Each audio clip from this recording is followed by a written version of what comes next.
ที่ไม่เข้าใจตัวเอกสารสามารถสอบถามเจ้าหน้าที่และรอพอได้นะครับในชนิดที่2ขบวนตัวพิเศษทักษิณารักษ์ขบวนที่31กรุงเทพชุมทางหาดใหญ่ครับ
จอดเทียบในชันชาลาที่2ในขณะนี้เป็นขบวนรถด่วนพิเศษทักษิณารัตน์ในเส้นทางสายใต้ขบวนที่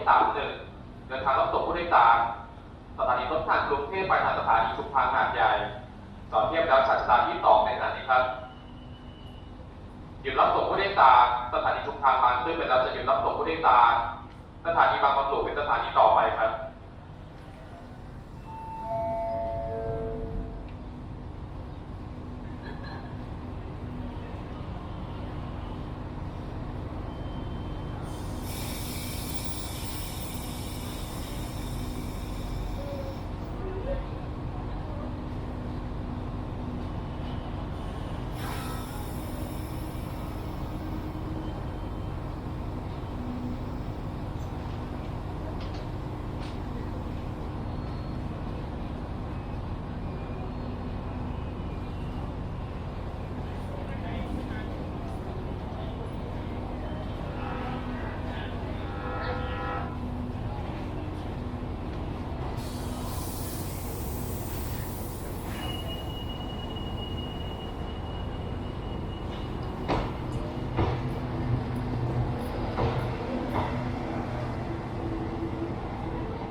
ค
ผู้โดยสารโปรดทราบผู้โดยสารท่านใดที่รอการโดยสารกับขบวนรถด่วนพิเศษทักษิณขบวนที่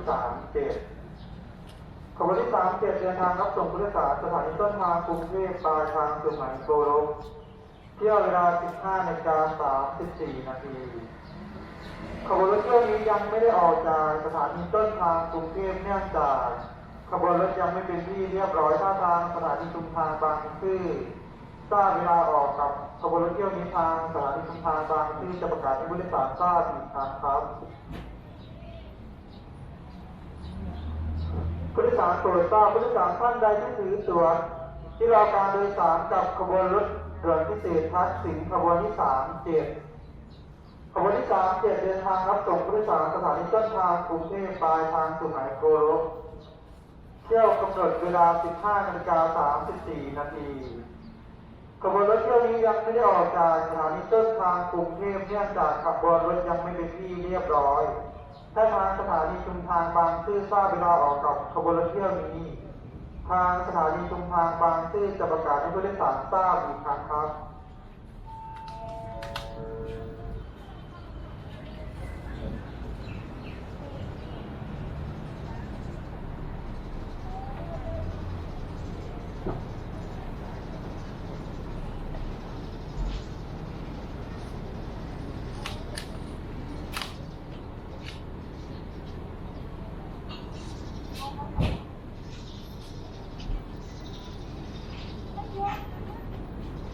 ข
ทราบผู้โดยสารมีผู้โดยสารในทางขบวนรถด่วนพิเศษทักษิณขบวนที่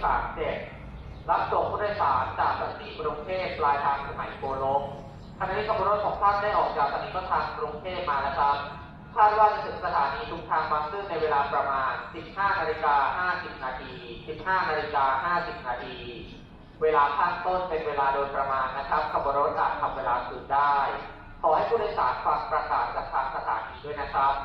โปรดทราบนะครับสำหรับผู้โดยสารถือตัวโดยสารเดินทางขบวนรถด่วนพิเศษ37กรุงเทพปลายทางสุไหงโกลกขณะนี้ขบวนรถของท่านได้ออกจากสถานีต้นทางกรุงเทพมาแล้วครับคาดว่าจะถึงสถานีชุมทางบางซื่อในเวลาประมาณ 15:50 นาที 15:50 นาทีทางสถานีชุมทางบางซื่อต้องขออภัยในความล่าช้าของขบวนรถมาณโอกาสนี้ด้วยครับ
การจราจรที่4อีกสักครู่จะมี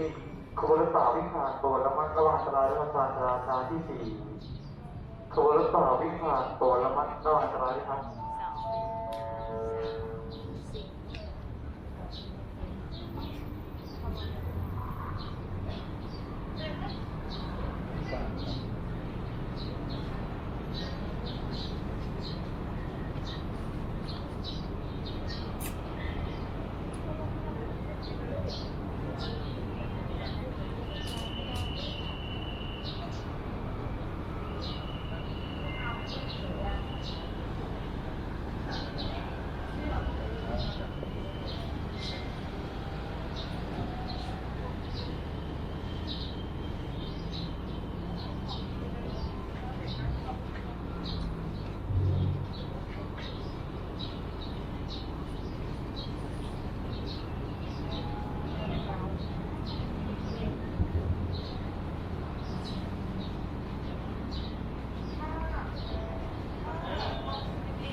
ผู้โดยสารโปรดระมัดระวังอันตรายด้วยครับการจราจรที่4ขบวนรถฝ่าวิ่งผ่านโปรดระมัดระวังอันตรายด้วยครับ